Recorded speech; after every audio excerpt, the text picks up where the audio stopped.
Dumalang bagolo, my name is Nicole Mjoli for those of you who don't know me. And in today's video, we'll be basically doing a follow-up to my previous video. If you haven't watched it, you can go check it out. This is a video on my car buying experience. This is what I went through, and I'll also be sharing tips in this video or things I wish I knew before buying a car. If you do enjoy this video, don't forget to like, share and subscribe. And don't forget, guys, this is not financial advice. This is just me sharing my experience. Disclaimer.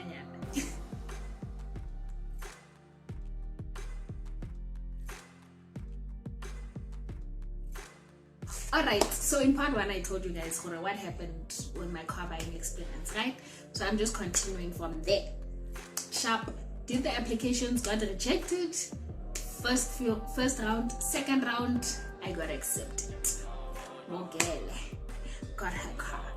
I didn't even test drive it, guys. The way I was so nonchalant about buying a car, I didn't test drive. I was not there. I was just like, let's just take the car and go. So the other reason why I didn't test drive it is because I'm so afraid of crashing other people's cars. Guys, something that's not mine. I don't want to go through the process of having to claim insurance and stuff like that. I know for the car dealerships insure their cars, but nah, I wasn't about that life. I was not going to be crashing somebody else's car and then having to stress about it. Not at all. So sharp. Anyway, I applied for the car, got it. Now comes time of fetching the car. Yo guys, pay the dealership to go pick it up.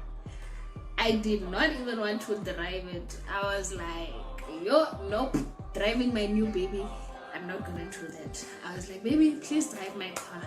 I just want to get my emotions sharp. So drive the car home. I'll drive yours, please. Guys, can you believe after I bought the car, I still continued using my mother's car. My car chilled in my place for like a month or two before I actually started driving. Guys, less stress, new things get it hard.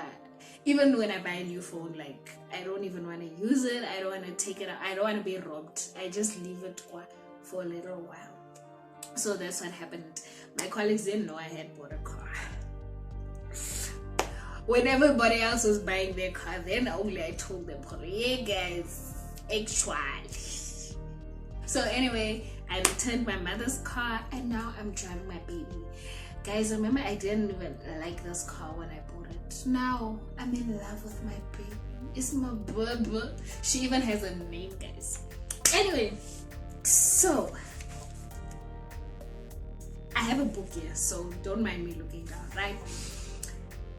I told you guys, koloi yaka, high interest, and then balloon payment, right? Which I'm not so stressed about, because your girls got this. If you don't feel comfortable, don't take a car balloon payment, because balloon is exactly what it says. It will surprise you at the end when you think, guys, I'm done paying my car. It is finally mine. It's not the bank's anymore. Girl, you will remember balloon day. It'll pop up a fella in your face. So if you don't want to be surprised at the end, take away that balloon payment, or don't take a car that has a balloon payment, because balloon actually means you cannot afford the car. You can't afford it. I couldn't afford it, but I was not stressed because I have a plan. If I were to buy a car again, this is what I would do. First, I would do an affordability check. You can actually go online and check what you can afford, in terms of price range, in terms of percentage of interest, right?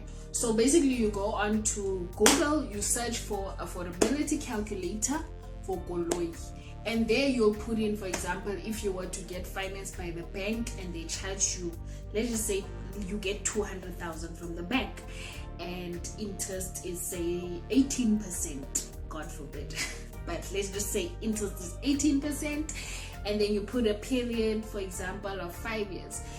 You'll just click calculate and it will kick out information. Okay, with those T's and C's, you'll be paying, let's say, 5.5 per month. And then you'll be like, oh no, that's too expensive. Another thing I would do differently is I would actually factor in the car insurance. So remember, if you're a first-time driver of your own car, you're under 25, maybe you smoke, you drink, those things actually count against you. So you should remember that your insurance will be high. I started off, I was one of the lucky few, and my insurance started off at like 1.2, 1.3.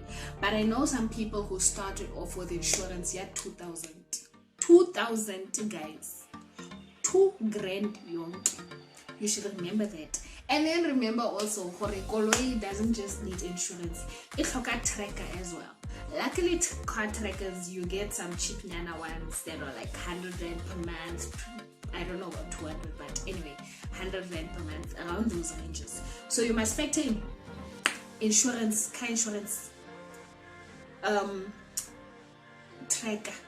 You must also think koloi ya maintain. So you must think of car service plan if you want one, or you can just take out shelter one time, and you must know it's not cheap. Car service is cheap, guys. And then also there's maintenance of the car. Your car service does not cover things like wear and tear, right? Which is the tire and stuff like that. So you must remember that maintenance ya koloi, trying to replace the brake pads, tires, battery. Well, battery life is like 2 years plus minus. You guys will correct me if I'm wrong, but yes, you must think of that. And also, guys, petrol. This one will hurt you, especially if you travel a lot. It will hurt you. Last time we checked, the gear petrol was more or less 17 rand and some odds. So remember that. There's no hurry. No guys, petrol ya tura. It's expensive, remember that. So anyway, yes, I remember that's what I would do differently.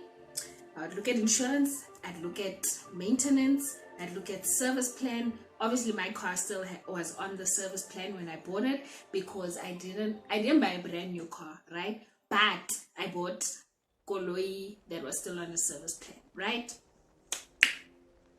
Another thing you must remember, guys, service plan, at a certain point it will, like, it stops. So maybe it will be like I think mine stopped guys, I don't remember. I think it was 50,000 kilometers or something like that, or 45,000 kilometers, and then it stopped. So it's either 45,000 kilometers or you'll just check those things. You must check those things, guys. For the service plan is stopping. Oh yes, 2 things I forgot to mention. Shortfall insurance. It's basically the money, like insurance to pay the difference between, I think it's the value of your car, le chelte or the bank, money that you owe the bank, right? So you guys must just make sure for a shortfall insurance that you have it. There's a certain time when you won't need it anymore, but in the beginning you most definitely will need it, right? So you need to check that your shortfall insurance is sharp. And then also another thing, scratch and dent. You might think it's unnecessary, but sometimes you'll park your car and you'll come back and find scratching. And then you might be those people who are like, I don't want to drive around with a car that has scratch on it. So if you don't want that, you might get scratch and dent. And then in South Africa, we have a lot of potholes, guys. So as well, some people will take out your tire, rim and tire or something like that insurance, where when they hit a pothole and the mag gets damaged, they have cover for that. Naki Shapile pothole, I think 2 months after I started driving my car, and the tire got damaged. But it was not expensive. Well, I save, right? I have an emergency savings account, so I know if something happens to my car, I can pay from my pocket. But if you are one of those people who do not save, maybe paying that extra 100 and 200 rand per month for these extra nyana things might help you in the long run. All right, so in terms of things I would do differently, another thing I would do differently is take the time to actually build up my credit score. Remember I told you guys that when I went to buy a car, I didn't have credit record nyana. I didn't, because I don't buy things kaskolot. I prefer paying cash. But when you are looking to purchase something where you need a credit score, it will hurt you. It will actually be used against you. It will play against you. It will, yay, hore. You need to make sure, hore, you have a credit score.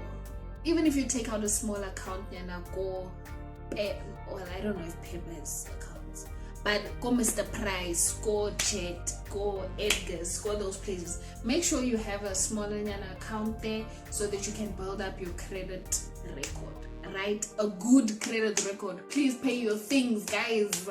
Good credit record is very important. But yes, that will help you in the long run, because then you might not get an interest that's as high. The banks can see this person actually pays their accounts on time, they pay the minimum amount at least, and they do take their credit seriously.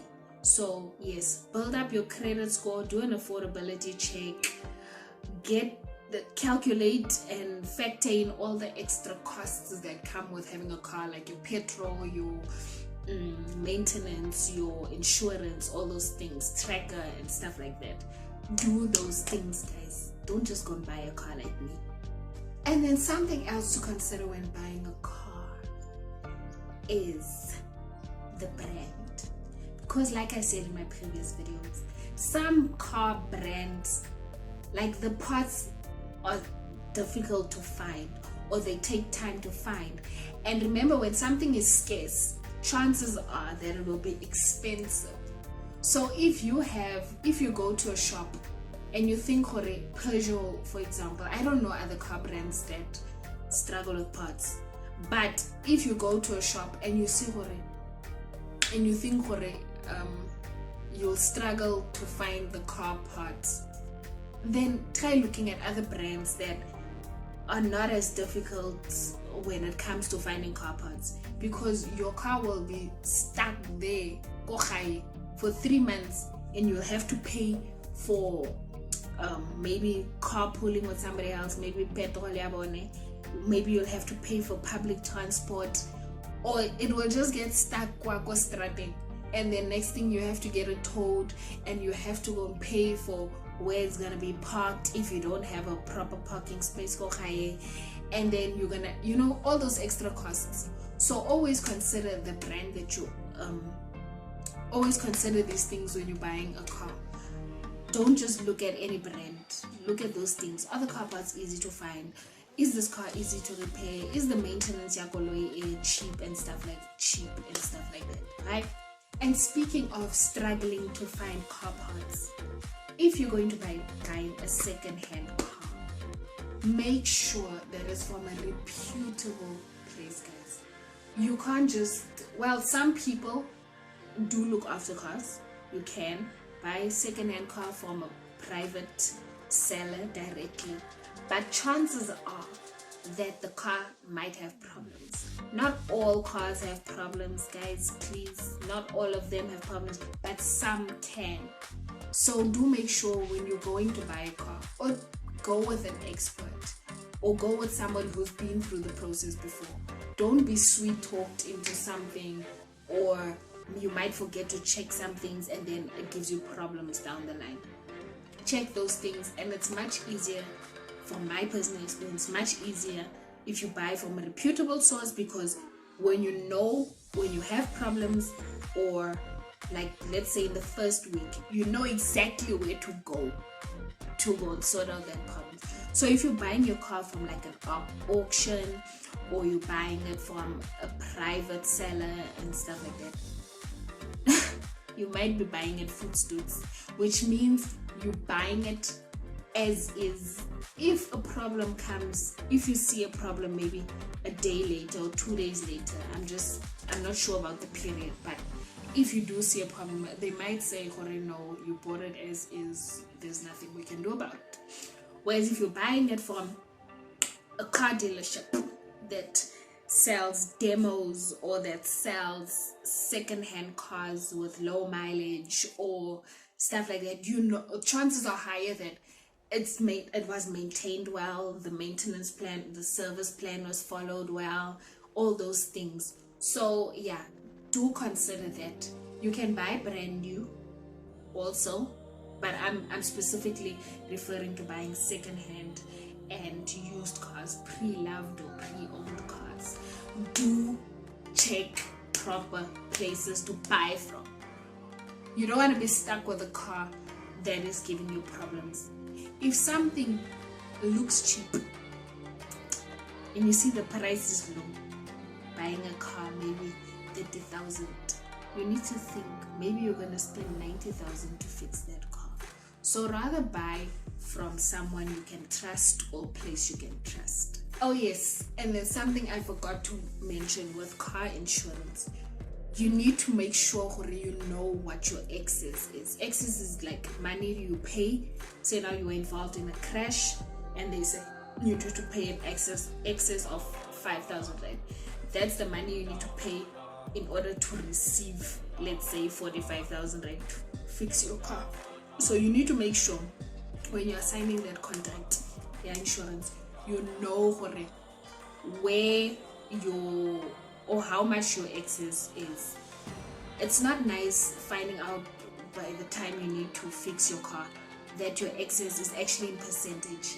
Some insurance companies will say your excess is 10%, and you might be thinking, oh, if I get involved in a crash and the damage is 5,000 rand, I'll be able to pay 1,000 rand to get that other money. But you must also remember, when the damage is 100k, you will need to pay 10,000 rand out of your pocket to fix that car. Do you have 10,000 rand lying around? Not most of the time. Do you have 20,000 rand lying around? Not all the time, right? And it's not nice to part with so much money. So if you know my excess is 5,000 rand, then you know I always have 5,000 rand saved in my account for in case I need to pay for my car's damage, right? And another thing to remember with your car insurance, guys, like I said earlier on, if something looks too good to be true, it might be too good to be true. Let's say you have a VW Polo 2018 model trendline, right? And a car insurance is saying, no, you can pay 500 rand. But all your other car insurance companies said, no, we're going to charge you 1.5. Something might be fishy. You might find either they charge you a very high excess, or you might have additional excesses and stuff like that. So please read the fine print of your insurance contact, guys. Don't just go into something blindly, not knowing what's happening.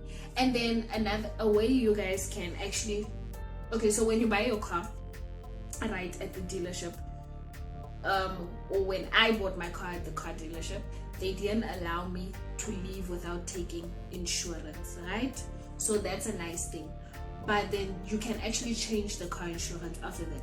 So let's say they're giving you a pricey quote and stuff like that. you don't have to stress about that much. You can change your car insurance company. So a nice place to find quotes for your car insurance is where you don't have to go from one company to another. You can look on Hippo. So you just go on to hippo.co.za and you check out what's happening there. That will be a nice way to actually look for quotes at one time without having to stress you. And they call you. Shame, they will call you. That's another annoying thing about buying a car. Before you had the car, nobody knew your number. Nobody had your number. Nobody cared about you. They were like, oh, Khana Chelet. This one is broke. But as soon as you get a car, sure. Mangwang will be calling you with this product. Yes, Bani from Kai Kai. Hey, don't you want Ing? Hey, don't you want car maintenance plan? Yeah, don't you want warranty? What? Hey, don't you? Guys, they will call you and you'll be so tempted because these people are salespeople. They know how to market. They know how to sell ice to an Eskimo. So when they call you, they'll be annoying. This is actually where I learned to say no. So they'll call you with all kinds of products. It is so annoying. Every 5 minutes, I used to get a call like, ma'am, we have what. But anyway, yes, I digress. The car insurance, Hippo will actually call you with the different quotations and you will choose which is the best for you. Hopefully I didn't leave out anything important. But when you guys do research, you will actually see that there's a lot of information out there. At the touch, at your fingertips, they are there. YouTube is a very useful resource as well. So I have a couple of questions which some people asked me to cover in this video. So first question, before choosing a car, did you set up a budget or a strategy on how you repay monthly installments? No, I did not. Like I've mentioned a couple of times, I did not plan on buying a car, so I was very nonchalant. I did not do that. But like I said, when you do your affordability check, you can actually plan nicely. And then also a nice thing to do is to actually save up. Let's say you're planning on buying a car in October. Try from next month or 2 months from now, start saving up the amount that you think you'll be able to afford, like you'd be able to buy the car for, or the money you'll be able to afford each month. The money you'd be able to afford each month, right? So let's say you think, okay, you'll be able to afford 5,000, which is your insurance and everything included. Try putting that money away for a period before buying the car. This would also help because you can use it as a deposit. That's another thing. It can be used as a deposit. So let's say you save up for 4 months, you'll have a 20,000 deposit to use. And by the time you buy the car, you'd be used to that money going out of your account. So you'd be like, oh, that 5,000, okay, try it. You see, it won't come as a shocker to you. And another thing, when I bought my car, I didn't pay immediately the same month. I think I bought my car in September, and I think my first payment went off either beginning of November or end of October or end of November. But I didn't pay immediately. So that's the nice thing. They make you get comfortable with your car first before they start taking your money. Then when that money goes off, because I was not used to having that money in my account anyway, because that's extra money from work, I didn't feel it much. It didn't go from my salary directly, it went from the extra money, right? Question number 2. When buying a car, what should we look out for in terms of price, kilometers, car condition, etc.? Okay, like I said, you guys need to go, it's advisable to go with an expert, somebody who's bought a car or somebody who knows about cars, maybe a mechanic, stuff like that when you're going to look at the car. So when you buy a demo car, you'll find they have 40,000 Ks on the clock, which is not so bad, guys. It's really not that bad. But if something has like 100,000 Ks, that's a lot in my opinion. I don't know if a mechanic will disagree with what I'm saying, but I feel like that's a lot. Also, depending on the price of the car, so you should look at the price of the car and the kilos together. You can't just look at one independently, because you'll find maybe the car has 100,000 Ks, but then it costs, let's say, 100,000 for example, and it's a good brand. But then if it's like a BM and it's 100 Ks, that's questionable.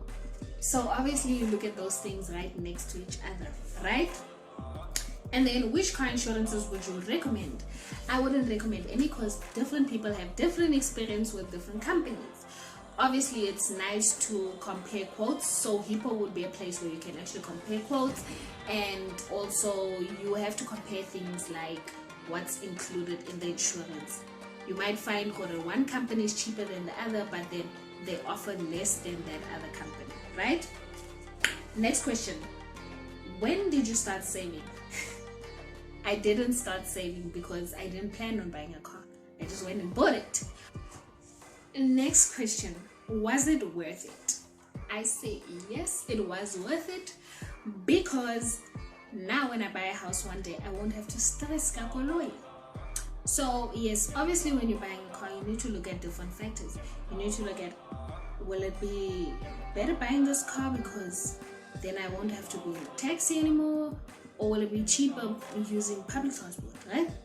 You need to look at your affordability as well. You need to look at all those things.